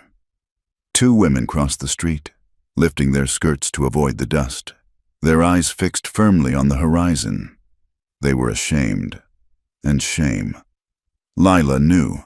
often looked a lot like anger. They hated her not because she was guilty, but because her innocence proved how easily they had been made into fools. She felt a presence at her side. She did not need to look to know who it was. The air seemed to settle around him, the chaotic noise of the street dampening. Kai walked with her. He did not walk behind her like a servant, nor in front of her like a protector. He walked beside her, his stride matching hers. He still carried his rifle, but it was slung over his shoulder now. The reaction of the town to Kai was different. It was not shame. It was fear. The men who had been brave enough to shout insults at a handcuffed woman now gave the Apache warrior a wide berth. They looked at his dark skin, his calm face, and the weapon on his back, and they saw a predator they had poked with a stick. They do not know where to look, Kai observed quietly. If they look at you, they see their sin. If they look at me, they see their fear. They will not forgive us for being right, Lila said. Not for a long time. Forgiveness is a luxury, Kai said. Survival is a duty. They reached the telegraph office. The door was still hanging off one hinge from the sheriff's kick the night before. Inside, the floor was littered with shattered glass and papers. Lila stepped inside. This was her domain. This was the place of logic, of codes, of clear signals sent through the wire. It was a mess, but it was a mess she could fix. You should go, Lila said, turning to Kai. The soldiers will be coming to escort the prisoners. If they see you... The soldiers know who stopped the shooting. Kai said, The marshal has sent word. That does not mean you are safe, Lila insisted. You are still Apache in a white man's territory. Every time you walk down this street, you are a target. Kai looked at her. He leaned against the doorframe, blocking the harsh sunlight. I have been a target since the day I was born. It is better to be a target in the open than a ghost in the rocks. He looked around the wrecked office. You stay? It was the question that had been gnawing at Lila's mind. She could leave. She could get on the next stagecoach, go to San Francisco or Denver, find a job in a quiet bank where no one knew her name. She could disappear. But then she looked at the telegraph key on the desk. It was bent slightly, but intact. She looked at the logbook where she had found the truth. I ran away from my last home because I was sad, Lila said, picking up the heavy brass key. If I run away from this one, I will be running because I am afraid. I am tired of running. Kai, she set the key down. Besides, someone has to make sure the numbers add up in this town, or they will sell their souls for a bucket of water again. Kai's mouth quirked in that barely there smile. Then we work. He did not offer to do the technical work. He knew that was her skill. Instead, he moved to the door. He lifted the heavy frame, aligning the hinges with a strength that seemed effortless. He found a hammer and nails on a shelf and began to repair the wood. Lila found a broom. She began to sweep. For the rest of the afternoon, the only sounds in the office were the rhythmic swish-swish of the broom and the steady thud-thud of the hammer. It was a domestic symphony, played out in the wreckage of a crime scene. As the sun began to set, painting the sky in soft shades of lavender and gold, a strange sound drifted through the open door. It was the sound of a pump handle squeaking, followed by the splash of water. Lila went to the window. At the end of the street, the town blacksmith and 2 miners were at the main well. They had pried the boards off. They were pumping water into buckets. A line of people had formed, women with pitchers, children with cups, men with hats in their hands. It wasn't a celebration. It was quiet. People drank greedily, the water running down their chins, washing away the red dust. One of the miners, a burly man who had thrown a rock at Lila just 24 hours ago, saw Kai standing in the doorway of the telegraph office. The miner hesitated. He held a bucket of water. He looked at the well, then at Kai, then at the bucket. He walked over. He did not say a word. He set the full bucket down on the boardwalk in front of Kai. Then he turned and walked back to the line. Kai looked at the water. He did not drink. He nodded once, a sharp dip of his chin, acknowledging the debt paid. They are learning, Lila said softly. Slowly, Kai said, like a mule pulling a cart with square wheels. In the days that followed, Red Creek began to stitch itself back together. It was an uneasy healing. The void left by Crow was massive. He had owned half the businesses and all the debt. The town council held emergency meetings. There was talk of a co-op for the water rights, an idea proposed by the schoolteacher and championed, surprisingly, by the blacksmith. Lila was busy. The telegraph lines hummed with news of the trial, with orders for new mining equipment, with messages from families reassuring kin that they were safe. She worked 12 hours a day. Kai did not stay in the town. He camped on the ridge just outside the limits, close enough to see the lights, far enough to be free, but every day, at noon, he would walk into town. He never stayed long. He would bring her something, a rabbit he had snared, a handful of late-blooming desert flowers, or simply his presence. He would stand by the window while she worked, watching the street, his steady gaze acting as a shield against the lingering hostility of the town. One afternoon, a week after the arrest, Lila took a break. She walked behind the small schoolhouse where the children were playing during a recess. The drought had broken 2 days prior with a thunderous storm, and the world was greening with impossible speed. She sat on a bench, watching the children chase a hoop. Kai appeared from the shadow of the oak tree. He did not startle her anymore. She felt his presence before she saw him, a warmth that settled along her spine. "The little ones are loud," Kai noted, watching a boy scream with delight as he tackled his friend. "They are happy," Lila said. "They forget quickly. Children are like the grass," Kai said. "Trample them, and they spring back up when the rain comes. Men are like the mesquite tree. We grow hard and twisted, and we break before we bend." Lila looked at him. He was wearing a new shirt, one she had bought from the mercantile and left on the ridge for him. It was blue, the color of the sky after rain. "And you, Kai," she asked, "are you grass or mesquite?" He turned to her. The sunlight caught the sharp angles of his face.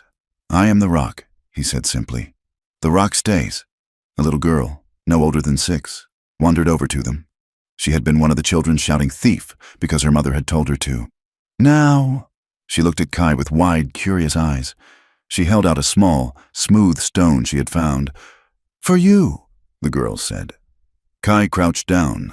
He was tall and terrifying to the men of the town, but to the child, he was just interesting. He took the stone with a solemn gravity. He turned it over in his long fingers. "It is a good stone," Kai told her. "It has the river inside it." The girl giggled and ran back to her friends. Lila felt a lump in her throat. "You could have a life here, Kai, a real life, not just watching from the ridge." "This is not my world, Lila," Kai said, standing up. "I walk in it because you are here, but I cannot live in a box made of wood. My roof is the sky." "And what if I want the sky too?" Lila asked. Kai looked at her, his gaze intense.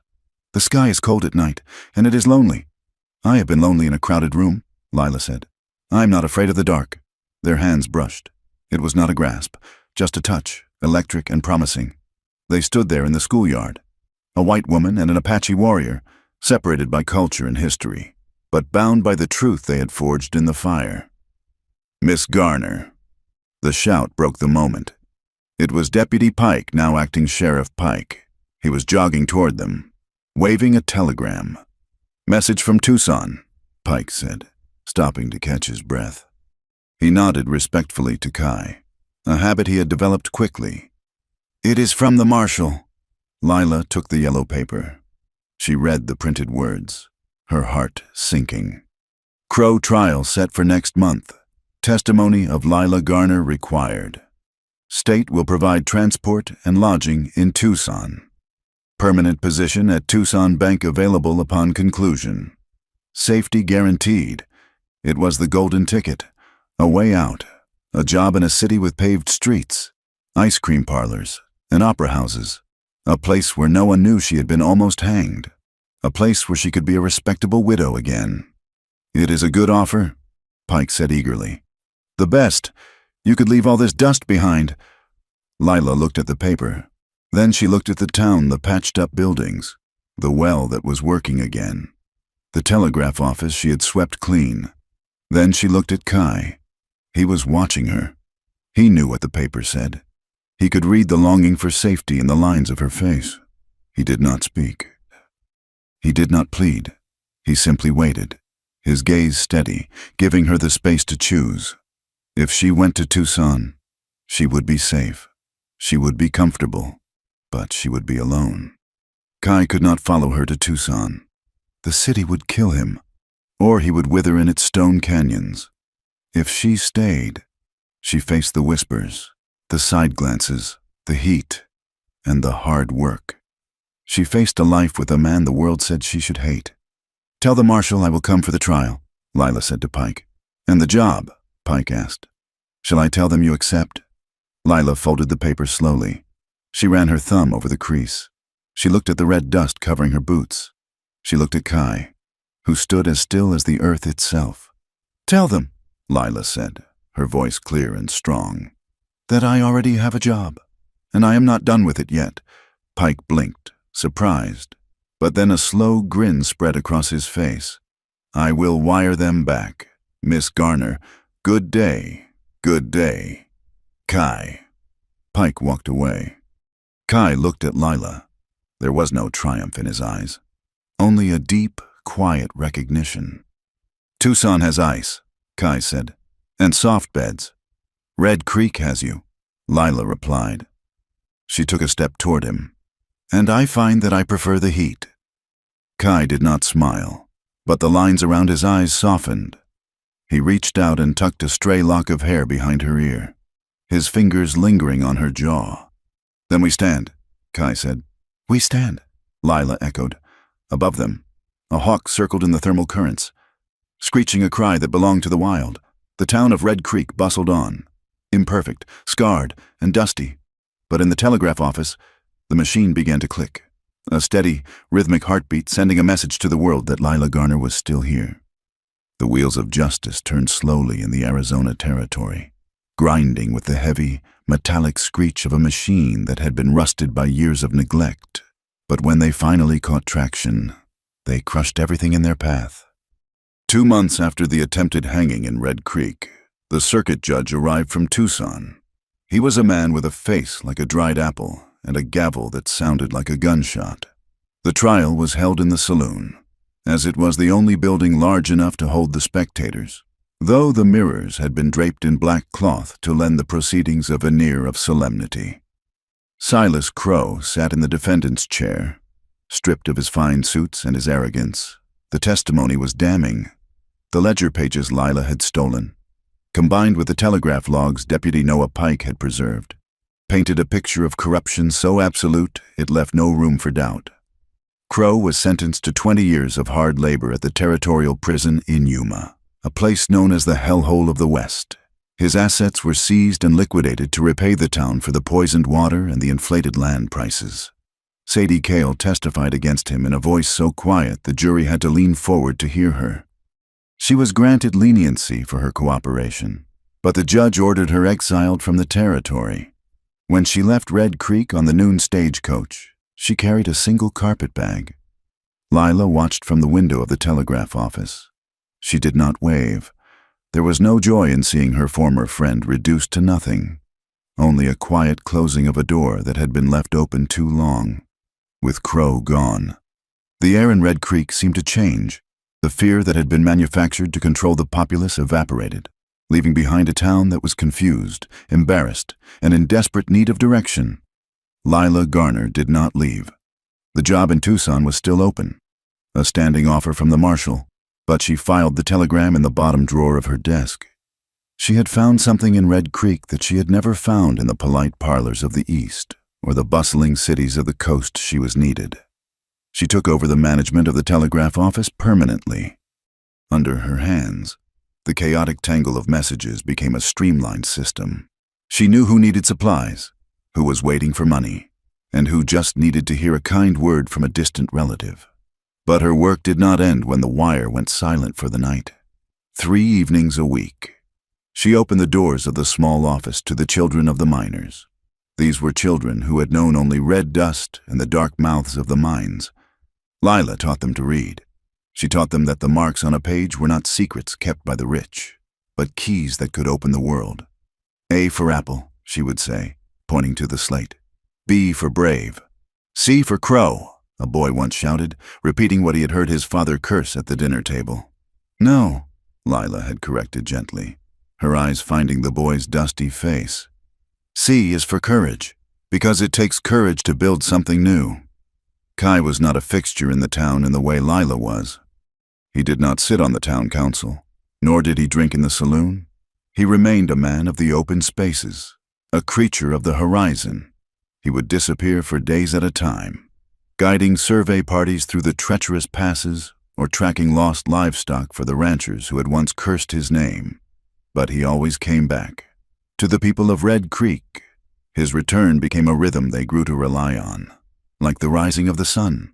When they saw the tall, silent figure walking down the main street, his rifle slung over his shoulder and his stride eating up the ground, they felt a strange sense of security.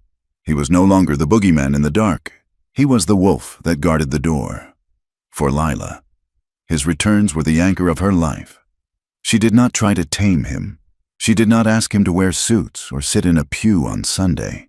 She understood that to clip his wings would be to kill the very thing she loved. One afternoon in late October, the heat finally broke. The wind that swept down from the mesas was cool, carrying the scent of pine from the high country and the sweet, dry smell of sage. Lila closed the telegraph office early. She walked out to the edge of town, to a bluff that overlooked the valley. The sun was beginning its descent, painting the sky in strokes of violent orange and soft purple. The red dust of the valley floor glowed as if it were lit from within. Kai was waiting for her. He stood near the edge of the cliff, looking out at the vast emptiness. He did not turn when she approached. He knew her step as well as he knew his own heartbeat. The wind is changing, Kai said. Winter will come early this year. Lila stood beside him, wrapping her shawl tighter around her shoulders. We have wood stored, and the roof of the office is fixed. You have prepared well, Kai said. He turned to look at her. The months had changed them both. Lila's skin was tanned by the sun, and there were fine lines around her eyes from squinting against the glare. She looked stronger, more solid, as if the iron of the earth had entered her blood. Kai looked less like a warrior at war and more like a man at peace. The tension that had held his shoulders high was gone. I received a message today, Lila said, watching a hawk circle below them. From the railroad. They want to know if I will sell the deed to the land Crow tried to steal. The town council voted to give it to me as payment for everything. It is good land, Kai said. It has water. It is worth a lot of money. Lila continued. Enough to go anywhere. Enough to buy a house in San Francisco with a view of the ocean. Kai was silent. He did not look at the ground. He looked at her. He waited. I told them no, Lila said. She turned to face him fully. I told them I intend to build on it. A house, not in the town, but near it. A place with a view of the mesas. Kai nodded slowly. A house needs a foundation. And a house needs walls, Lila said. She took a step closer to him. The wind whipped her hair across her face, but she did not brush it away. But mostly, a house needs people who choose to be there. She looked up at him, her heart beating a steady, confident rhythm. I am not running anymore. Kai, I am not hiding behind a ledger, and I am not hiding from the world. I am standing here. Kai reached out and took her hands. His grip was warm and rough. He looked at her with that intense, unwavering focus, the steady gaze that had saved her life in the desert, the gaze that had silenced a mob. If you stand here, Kai said, his voice low and vibrating with the weight of a vow. I also stand. It was not a poem. It was not a flowery declaration of romance like the ones she had read in novels. It was a statement of fact. It was as undeniable as the rock beneath their feet. Lila squeezed his hands. I do not need anyone to save me. Kai, I proved that. I do not need a hero. She looked deep into his dark eyes, seeing her own reflection and the future stretching out before them. "I need a person to look at me like a human being," she whispered. "I need you." Kai looked at her, the steady gaze softening into something that looked like worship, and that was the simplest, most profound proposal she could have asked for. They did not go to the church. The god of Red Creek had been too often invoked to justify hate for them to feel comfortable at his altar just yet. Instead, 2 days later, they rode out to the hidden canyon where Kai had first taken her, the place of water and shade. It was a private ceremony, witnessed only by the old man who had translated for her and Ishta, Kai's sister. There was no white dress, no tuxedo. Lila wore her best blue calico, and Kai wore a clean buckskin shirt. They stood by the edge of the spring. The old man spoke in the Apache tongue, his voice blending with the sound of the water. He took a strip of red cloth, a piece of the very earth, it seemed, and bound their right hands together. "Bind to the sky," the old man translated, pointing up. "Bind to the earth." He pointed down. "Bind to the water." Kai looked at Lila. "I promise to walk where you walk," he said in English. "I promise to share my fire and my silence." Lila swallowed the lump in her throat. "I promise to hold the line," she said. "I promise that you will never have to be a ghost in your own home." They drank from the spring, the water cool and sweet. It was a baptism of sorts, washing away the labels of widow and savage, leaving only husband and wife. When they returned to Red Creek, there was no parade. The town did not suddenly transform into a utopia of racial harmony. As they walked down the street hand in hand, Lila saw Mrs. Gable peek through her curtains and quickly close them. She heard the whispers of the men outside the barber shop. There were still those who believed that a white woman marrying an Apache was a sin against nature. But things had changed. Later that week, late at night, a frantic knocking came at the door of the small cabin Lila and Kai had temporarily rented at the edge of town. Lila opened the door to find the blacksmith, a man as big as a mountain, holding his young daughter in his arms. The girl was burning with fever, her face flushed and dry. "Dr. Miller is drunk," the blacksmith gasped, panic in his eyes. "He cannot stand up. My girl, she is burning up. Lila, I do not know what to do." He looked past Lila, into the shadows of the room where Kai sat cleaning his rifle. The blacksmith swallowed hard. Does he know the fever root?" the blacksmith asked, his voice humble. "I heard the Apache know the fever root." Kai stood up. He did not gloat. He did not demand an apology for the rocks thrown or the names called. He simply set his rifle down and picked up his medicine pouch. "I know it," Kai said. "Bring her in." Lila boiled the water, and Kai mixed the herbs. They worked together through the long night, cooling the child's forehead, administering the medicine drop by drop. The blacksmith sat in the corner, twisting his hat, watching the savage save his world. By dawn, the fever broke. The girl slept peacefully. The blacksmith stood at the door, tears in his eyes. He tried to offer money, but Kai shook his head. "Water is free," Kai said. "Life is free." The blacksmith nodded, unable to speak. He shook Kai's hand, a firm, man-to-man grip, and carried his daughter home. This was their life. It was not easy. There were still days when the wind blew too hard, when the dust got into everything, when the prejudice of the world felt like a wall they could not climb. But they were no longer fighting it alone. Lila continued to run the telegraph, the heartbeat of the town. She ensured that the truth traveled through the wires, that no more secret orders for violence could be sent without challenge. Kai continued to walk the edges, the guardian of the boundaries, the bridge between the town and the wild that surrounded it. The story of Red Creek was no longer a story of betrayal. It was a story of endurance. In the final days of the year 1887, Lila and Kai stood on the porch of the house they were building. It was a frame of sturdy timber, rising from the red earth. The sun was setting, casting long shadows across the valley.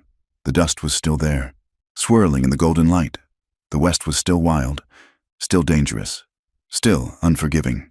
But Lila was not looking at the horizon with fear.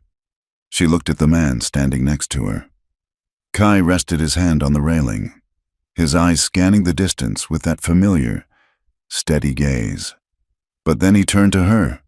His eyes softened, the vigilance replaced by a profound peace. "It is a good view," Kai said. "It is our view," Lila replied. She leaned her head against his shoulder. They stood there as the stars began to come out. Two people who had been broken by the world and had used the pieces to build something stronger. They had not been saved by a miracle. They had been saved by the simple, radical act of seeing the truth in one another. The bad men had used fear to divide, to isolate, to conquer. But Lila and Kai had used truth and courage to rebuild. They had proven that love did not make a person soft. It stripped away the armor of cynicism and the shield of prejudice. It made them real. And in the silence of the desert, standing together against the encroaching night, they were the most real things for 1,000 miles. Thank you so much for listening to this story.